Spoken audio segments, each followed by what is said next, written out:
एकदा हातामध्ये सगळं द्या, मग बघा मी कसा हाणतो ते. भविष्यात उत्तम बॅडमिंटनपटू तुम्ही बना.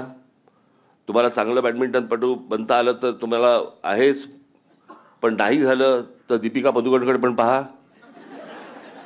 पुण्याला जन्माला असतो मी, लहानपणापासून बॅडमिंटन खेळलो असतो. आणि त्या क्रिकेटच्या नादामध्ये माझा बॅडमिंटन ज्यावेळेला मला बॅडमिंटन मी पहिल्यांदा जेव्हा खेळायला सुरुवात केली आणि मला वाटायला लागलं की अरे मी हे आधी का नाही खेळलो. मी जेव्हा टेनिस खेळायला लागलो तेव्हा मला असं वाटलं अरे मी इतकी वर्ष का नाही खेळलो. त्यांना देखील माझं भाषण ऐकायला थांबलेल्या माझ्या सर्व बांधवांनो आणि भगिनींनो,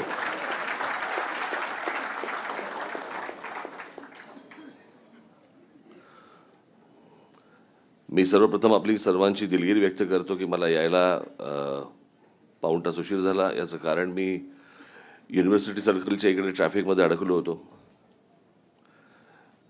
मला एका गोष्टीचं फार नवल वाटतं, मी हातामध्ये काही द्यायचं नाही पण अपेक्षा माझ्याकडनं ठेवायच्या.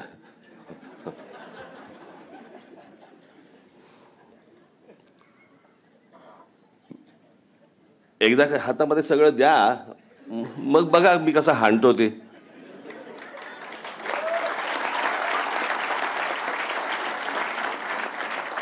असं पण आज काही हे राजकीय व्यासपीठ नाही. बॅडमिंटन या एका खेळासाठी म्हणून मी ज्याच्यावरती माझं नितांत प्रेम आहे. मी जवळपास 15-20 वर्ष मी बॅडमिंटन खेळलो.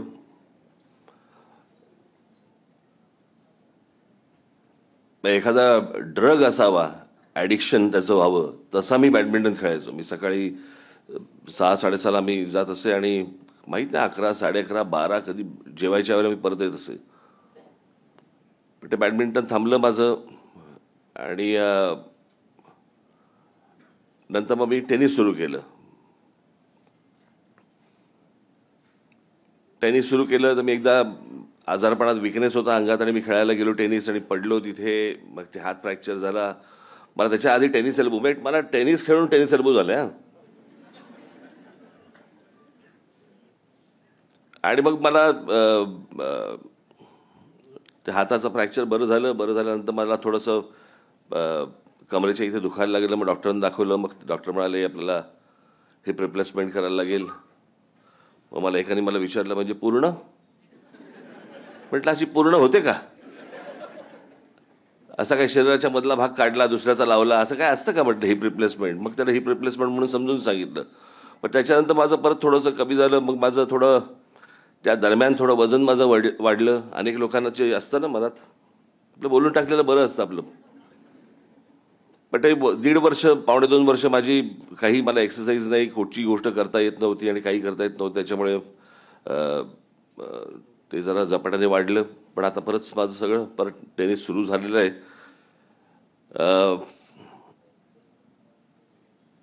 मला कल्पना नाही मी बॅडमिंटनसाठी पुण्यामध्ये मी काय करू शकतो. मला असं वाटतं अनिरुद्ध आपण मला सांगावं, आपण ती गोष्ट निश्चित पुण्यासाठी करू. बॅडमिंटनसाठी जे मला काही करता येईल ते मी निश्चित पुण्यासाठी किंवा महाराष्ट्रासाठी नक्की करीन, कारण तो माझ्या जिव्हाळ्याचा विषय आहे. बॅडमिंटनला काहीतरी पुन्हा गेम म्हणायचे, पण सध्या पुण्याचा काय गेम चालू आहे माहित नाही मला. आणि ज्यांचे गेम चालू आहेत त्यांना सांगून काही उपयोगाचं नाही, कारण दिसली जमीन की वीक हे एकमेव धोरण घेऊन जे लोक पुढे जातात त्यांना जर बॅडमिंटनचं कोर्ट दाखवलं तर ही जमीन मोकळी का असं ते विचारू शकतात. आणि त्यापेक्षा बॅडमिंटनपेक्षा कॅरम का नाही खेळत हेही ते सुचवू शकतात. पण बॅडमिंटन या विषयावरती मला आपण जे सुचवाल ते मला वाटतं मी राज्य सरकारशी आपण बोलू, महानगरपालिकेशी बोलू आणि त्यातनं चांगला उत्तम बॅडमिंटन एक जागा एरिया आपण क्रिएट करू. आज माझ्याकडे तसं मला जरी नातूजींनी जरी मला सांगितलं असलं की ज्यांचं भाषण ऐकल्यानंतर कोणाला काही पुढे नंतर बोलता येत नाही, खूप खरं तर मलाच आत्ता काही बोलता येण्यासारखं काही नाही आहे, कारण मी काही गोष्टी ठरवून असतो की कोणासमोर कुठच्या गोष्टी कुठच्या व्यासपीठावरनं बोलाव्यात. आणि त्याच्यामुळे मी एक गोष्ट बंद केली होती की राजकारणावरती बोलायचं नाही, खेळावरती बोलायचं. खेळावरती खेळ खेळू शकतो, खेळावर बोलता की कसं येतं.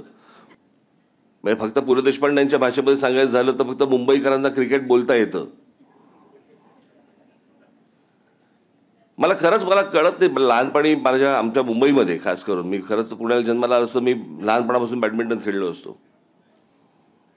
पण आमच्याकडे काय त्या मुंबईमध्ये त्या क्रिकेट क्रिकेट क्रिकेट क्रिकेट एवढं ते क्रिकेटचं आहे. म्हणजे मी जिथे शिवाजी पार्कला राहतो, मी आत्ता 6-7 वर्षापूर्वी मी टेनिस सुरू केलं, पण मी ज्या शिवाजी पार्कला राहतो त्याच्या एका लेनवरती 5 टेनिस कोर्ट्स आहेत. पण मला समजत नाही की त्यावेळेला मी असेल, माझ्या बरोबरचे अनेक माझे मित्र असतील, अनेक लोक त्यावेळेला असतील, पण आम्हाला आमच्या घरच्यांनी कधी प्रवृत्त केलं नाही की टेनिस खेळायला जा. तिथे आमच्याकडे बॅडमिंटन कोर्ट्स होती 3 कोर्ट्स होती 4, पण बॅडमिंटन खेळायला जा असं लहानपणी कोणी सांगितलं नाही. क्रिकेट खेळायला जा. आणि त्या क्रिकेटच्या नादामध्ये माझा बॅडमिंटन, ज्यावेळेला मला बॅडमिंटन मी पहिल्यांदा जेव्हा खेळायला सुरुवात केली आणि मला वाटायला लागलं की अरे मी हे आधी का नाही खेळलो. मी जेव्हा टेनिस खेळायला लागलो तेव्हा मला असं वाटलं अरे मी इतकी वर्ष का नाही खेळलो मी. आणि आज जी लहान मुलं मी बघतोय की आज ती पुण्यासारख्या ठिकाणी तुम्ही आहात, भाग्यवान आहात की जिकडे अशा प्रकारचं तुम्हाला टेनिस कोर्ट्स आहेत आणि बॅडमिंटन कोर्ट्स आहेत आणि खेळासाठी म्हणून प्रवृत्त करणारी एक जागा मी पुण्याकडे बघतो. मी एकदा ऑस्ट्रेलियाला गेलो होतो. एक साधारणपणे 40 मजली हॉटेल होतं ते. मी चेक इन झालो, आतमध्ये आलो, रूममध्ये आलो, समोर गॅलरी होती.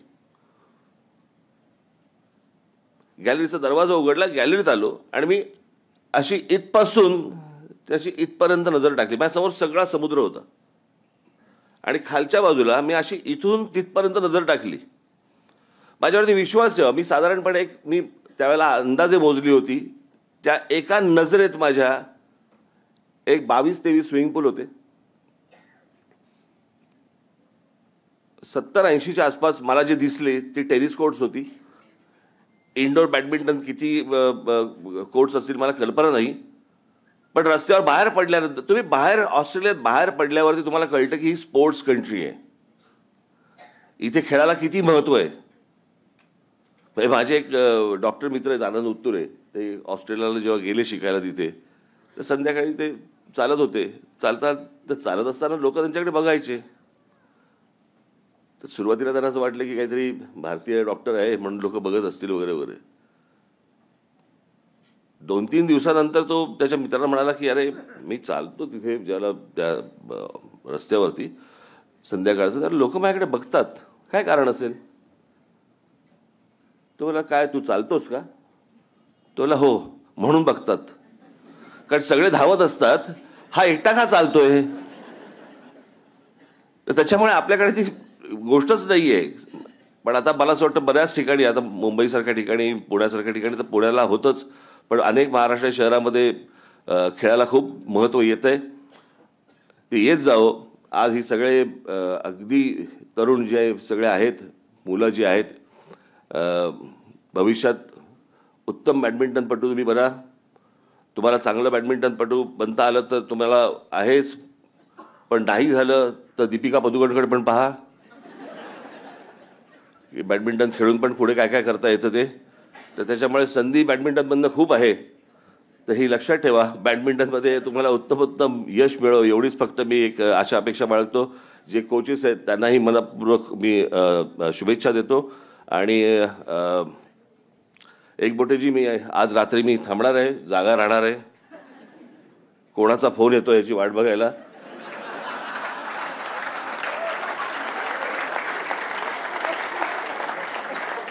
आणि कुठून फोन येतो हे महत्वाचं आहे. त्याच्यामुळे मी आज रात्र माझं जागण्यात जाईल. तर पुढे जर काही घडलं तर निश्चित संस्थेला येऊन मी भेट देईन. धन्यवाद. जय हिंद, जय महाराष्ट्र.